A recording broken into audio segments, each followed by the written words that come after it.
నమస్తే, this is Sourya. Welcome to our channel. ఈ రోజు మనతో పాటు సీనియర్ జర్నలిస్ట్ దుర్గా వడ్లమణి గారు ఉన్నారు. వారితో మాట్లాడుతున్నాం. నమస్తే అండి మ్యామ్. కవిత గారు కన్నీటి పర్యంతం, అది కూడా అసెంబ్లీలోనే వెక్కి వెక్కి ఏడుస్తూ ఒక వైట్ కలర్ కర్చీఫ్ కంటిన్యూస్ గా తీసి తుడుచుకుంటానే ఉన్నారు ఆవిడ.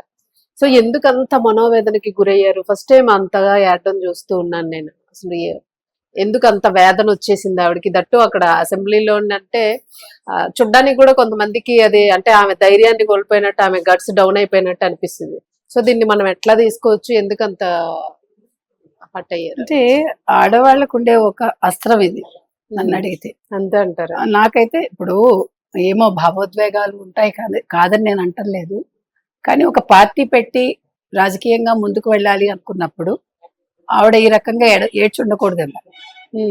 అంటే తను ఏం చూపించాలి? నాకు ఇది పెద్ద విషయం కాదు, నేను మీ దగ్గరికి వస్తున్నాను, మీకోసం పోరాడతాను అని చెప్పే వ్యక్తి చాలా ధైర్యంగా ముందుకెళ్ళాలి, బేలగా ఉండకూడదు. ఇవిడ బేలగా మారిపోయింది. నేను అంటే తన ఎమోషనల్ ఉండొచ్చండి, నేను కాదని అంటల్లా. ఇప్పుడు ఆస్తుల కోసం కాదు, మా ఇలవేల్పు లక్ష్మీ నరసింహం స్వామి మీద ఒట్టేసి చెప్తున్నా, నా 2 పిల్లల మీద ప్రమాణం చేసి చెప్తున్నా, ఇవన్నీ అవసరం లేదండి. బికాజ్ మీకు ఏం చెప్పాలి, అకౌంటబిలిటీ అంతే, ఎవరికి కాదు కదా. ఇప్పుడు మనం ఒక నిర్ణయం తీసుకున్నా కదా, అది మంచి చెడు మందే, మనం ఎవరికి ఆన్సర్ ఇచ్చుకోకర్లా. మీరు ప్రజల కోసం బయటకు వచ్చాను అనుకుంటున్నారు, సరే మీ కుటుంబాన్ని వదిలేసి మీరు వచ్చారో వాళ్ళు పంపించారో జరిగింది.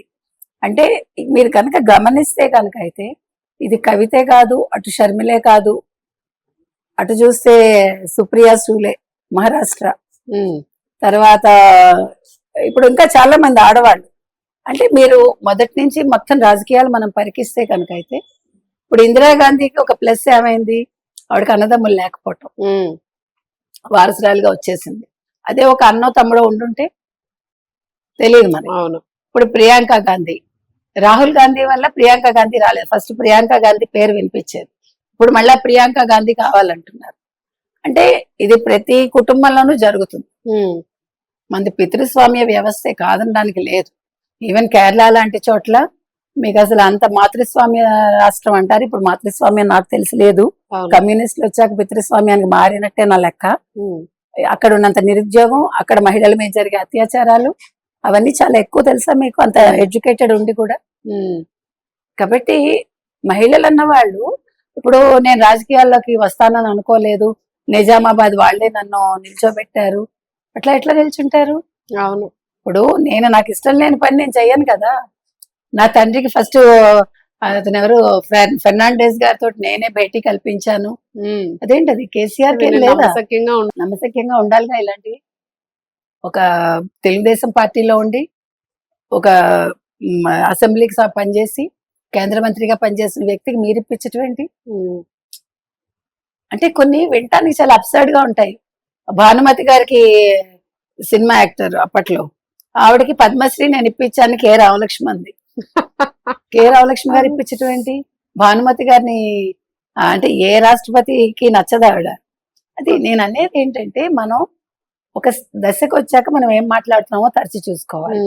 నేను చాలా మంది తెలంగాణ ఆడపడుచులకు భావోద్వేగాలు ఉంటాయి, ఇవంటూ చాలా మంది మాట్లాడారు అనలిస్టులు, ముఖ్యంగా అధికార భావోద్వేగం ఆడవాళ్ళకి కామన్ గా భావోద్వేగం ఉంటుంది, ఉట్టి తెలంగాణ వాళ్ళకి. ఉత్తి తెలంగాణ తెలంగాణ ఆడపడుచులు అనేది ఏ ఆడపడుచుకైనా ఏడుపు వస్తుంది, ఎందుకు రాదు? కాకపోతే ఏంటంటే మిమ్మల్ని మీరు కంట్రోల్ చేసుకోవాలి, because you want to lead a group. అది నేను అనేది. మీరు ఒక పార్టీని లీడ్ చేయాలనుకుంటున్నప్పుడు, ఇప్పుడు అసలు రాజకీయంగా రావడం ఎందుకప్పుడు? మొదటి నుంచి నన్ను అణిచేశారు, ఉద్యమంలో నేను చాలా పని చేశాను. నాకు ఒక్కటి అర్థం కాదండి, ఇప్పుడు ఈవిడనే కాదు ఎవరమైనా, ఇప్పుడు మీరు ఒక రాష్ట్రం కావాలని పనిచేశారు, మీ తండ్రితో కలిసి కష్టపడ్డారు, మీరు ఏది ఆశించకుండా పని చేస్తారా, ఏదైనా ఆశించి పని చేస్తారా? సాధారణంగా ఉద్యమం కోసం చేసేవాళ్ళు ఖచ్చితంగా రాష్ట్రం కావాలని పోరాడే వాళ్ళు అయితే ఏది ఆశించరు, ఫలితం మాత్రం. ఎంతో మంది స్వాతంత్ర ఉద్యమాల్లో పాల్గొన్నారు, పదవులు ఆశించారు. ఈ రోజు పెన్షన్ లేని వాళ్ళు బోల్డ్ మంది ఉన్నారు, వాళ్ళని పట్టించుకోని వాళ్ళు ఉన్నారు. మీ కుటుంబం రాజకీయాల్లో ఉండకూడదు కదా. ఇవాళ హరీష్ రావు మీద పడి ఎందుకు ఏడుస్తుందో నాకు అర్థం కాల. గుంట నక్క అంటుంది, నమ్మకండి అంటుంది, అయినా నీ తండ్రి అతన్నే కదా ఫ్లోర్ లీడర్ చేశారు. ఈ రోజు నిజమైన మాస్ లీడర్ ఎవరంటే హరీష్ రావు, మీరు ఒప్పుకున్నా ఒప్పుకోకపోయినా. కవిత సభ పెడితే ఎంతమంది వచ్చారు చెప్పండి నాకు. మీరు ఇవాళ సిద్దిపేట వెళ్ళి చూడండి, హరీష్ రావుకు ఉండే క్రేజ్ ఏంటో తెలుస్తుంది. అవునవును అవును. అతను ప్రజల్లోంచి వచ్చాడు. మావైతే ఫస్ట్ నుంచి ఉన్నాడు ఆయన. అవును. ఆయన ట్రబుల్ షూటర్ కాదు, బబుల్ షూటర్ అంటుంది. మరి ఎందుకు కేటీఆర్ ఎందుకు తిట్టావు నువ్వు? కేటీఆర్ చేసిన తప్పులు లేవా? ఇవాళ తండ్రి మీద కూడా ధ్వజం ఎత్తింది ఆవిడ. ఆవిడ ఏమందంటే తండ్రిని తెలంగాణలో ఏం పీకి కట్టామని జాతీయ స్థాయిలో పీకుతామంటూ బీఆర్ఎస్ గా మార్చారు. తండ్రిని ఎవరైనా ఇలా మాట్లాడతారా? తండ్రిని ఎవరైనా ఇలా మాట్లాడతారా? యాక్చువల్ గా కేసీఆర్ గారు ఏదైనా కానివ్వండి కానీ చాలా లాస్ట్ వరకు చాలా ప్రొటెక్ట్ చేసుకుంటూ వచ్చారు పిల్లలిద్దరిని. ఆయన మాట్లాడలేదు, ఒక్క మాట మాట్లాడలేదు. బిఆర్ఎస్ అంటే కూతురు తప్పు చేసినా మాట్లాడలేదు ఆయన. మీరు గమనించండి, ఇవాళ ఆస్తుల కోసం కాదు అని ప్రమాణం చేసింది ఆవిడ. నిన్న చాలా మంది బీఆర్ఎస్ వాళ్ళు అడిగారు, నేను లిక్కర్ స్కామ్ చేయలేదని ప్రమాణం చేయి లక్ష్మీ నరసింహస్వామి మీద అని. నేను అంటున్నది అది. ఇప్పుడు మీరు జాగృతి కవితగా ఉండిపోయి ఉంటే ఎవరికి అబ్జెక్షన్ ఉండేది కాదు. మొట్టమొదటి బతుకమ్మ నిర్వహించడంతో నాకు ఆంక్షలు మొదలయ్యాయి అంటుంది ఆవిడ. 10 కోట్లు ఇచ్చేవాడు నీ తండ్రి, అలా ఎవరినా ఇస్తారా? ఇప్పుడు నిజంగా ఆవిడ తెలివైంది అయితే తండ్రి పక్కనే పెట్టుకునేవాడు. మరి హరీష్ రావు ఎందుకు పక్కన ఉన్నాడు ఈ రోజు కూడా? అందుకే ట్రబుల్ షూటర్ అయ్యాడు ఆయన. ఇవాళ ట్రబుల్ వస్తే నీ తండ్రికి నువ్వు పక్కన లేవు కదా. ఆయన తప్పు చేశాడు, పార్టీ పేరు మార్చాడు, తెలంగాణ అనేది తీసేశాడు. తీసేసినప్పుడు నువ్వు మీ తండ్రితో పక్కనే ఉండాలిగా. నువ్వు బయటకు వచ్చి నువ్వు ఏంటంటారు, మీ దుస్తులు వేసుకునే విధానం మార్చుకుని, మీ ఆహార్యం మార్చుకుని, మీ తల దువ్వుకునే విధానం మార్చుకుని, నేను ఇప్పుడు ఒక తెలంగాణ ఆడబిడ్డను అన్నట్టుగా మారి, అంతకు ముందేమో మీరు చాలా అప్డేటెడ్ గా ఉండి చాలా నగలేసుకుని, ఇవన్నీ అవసరం లేదు. రాజకీయాల్లో ఉండాలంటే మీరు ప్రజలతో మమేకం అవ్వాలి తప్ప మీరు ఎలా ఉన్నారు అని మీ అటైర్ ఎవడు చూడు. మీ మాట బాగోవాలి, మాట మార్చకూడదు.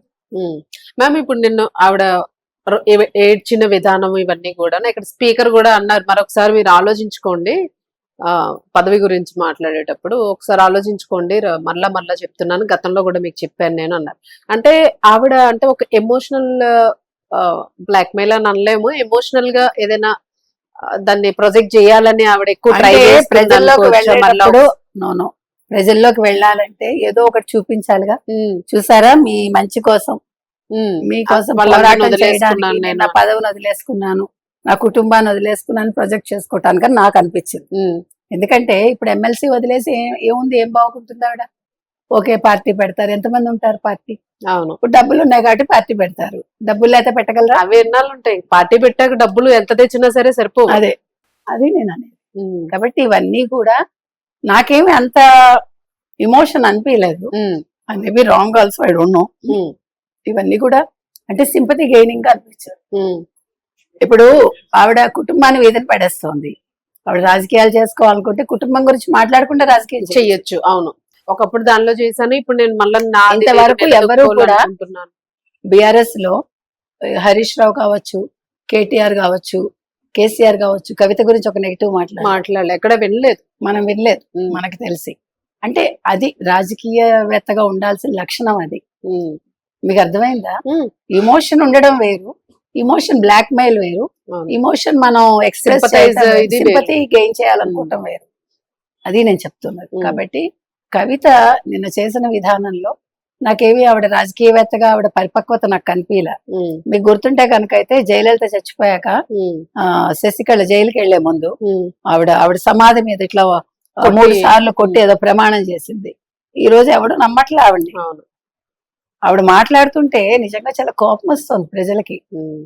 ఎందుకంటే ఆవిడ జయలలితని అనుకరించింది. ఆవిడ బొట్టు పెట్టుకోవడం దగ్గర నుంచి డ్రెస్సింగ్. ఇప్పుడు ఆవిడ జయలలితకి ఏ కలర్ ఇష్టమో అదే కలర్ చీరలు కడుతోంది.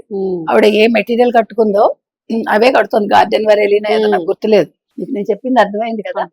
ఆహార్యం మార్చినా లేకపోతే మీ మేకప్ మార్చినా ప్రజలు మిమ్మల్ని గుర్తించరు. అక్కడ జయలలిత చావుకి ఇంతవరకు సమాధానం దొరకలేదు, అపోలోలో ఫుటేజ్ దొరకలేదు, ఇప్పటి వరకు ఎవడూ మాట్లాడలేదు. అది నేను చెప్తున్నది. అందుకని ఇవాళ ఈవిడ కూడా అలాగే చేస్తున్నారు. ఇప్పుడు మహిళలు అంటే రాజకీయాలకు వస్తారు, వీళ్ళ కుటుంబాలకి వీళ్ళు ఒక ఏంటి తలకు మించిన భారం అని ఎవరు అనుకోకూడదు. ఉమ్, వీళ్ళకి రాజకీయాల చేత కాదు, రాజకీయం చేయాలనుకుంటారు, కుటుంబ పరువుని వీధిలో పడేస్తారు అనే మాట రాకూడదు. ఉమ్, కాబట్టి చూద్దాం, ఆవిడ పార్టీ పెడతానంటోంది. పార్టీ పెట్టాక అది ఏ రకంగా వెళ్తుంది. తర్వాత ఆవిడ ఇంకొక మాట కూడా నిన్నంది, నేను మళ్ళీ అసెంబ్లీకి వస్తాను ఉమ్, అంటే, పార్టీ పెడతానంటే ముఖ్యమంత్రి అవుతానని అనుకుంటోంది ఆవిడ. ఉమ్. ఈవిడ చంద్రబాబు నాయుడు ముఖ్యమంత్రి అవడానికి. చంద్రబాబు నాయుడు ఆ రోజు ముఖ్యమంత్రి ఆ, పదవి ఇది అంటే గౌరవ సభ కాదు, నేను మళ్ళా ముఖ్యమంత్రిగా అడుగు పెడతానంటే అందరూ అవును. నవ్వారు. అవును. కానీ అతని రాజకీయ అనుభవం ముందు ఆయన అప్పటికే 3 సార్లు ముఖ్యమంత్రిగా చేశారు, ప్రజలు నమ్మారు. ఉమ్, ఈ రోజు టాప్ 1 లో ఉంది ఆంధ్రప్రదేశ్ పెట్టుబడుల్లో, 25.1.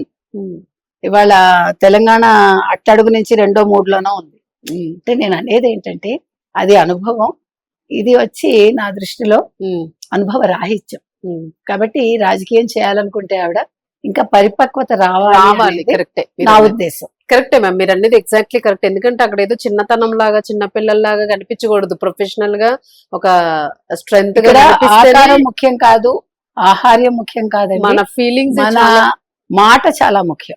ప్రజల్లోకి వెళ్ళేది మన మాట, మన చేత, మన నడత. అవును. చూద్దాం మ్యామ్ ఏం జరుగుతుంది. Thank you. Thank you.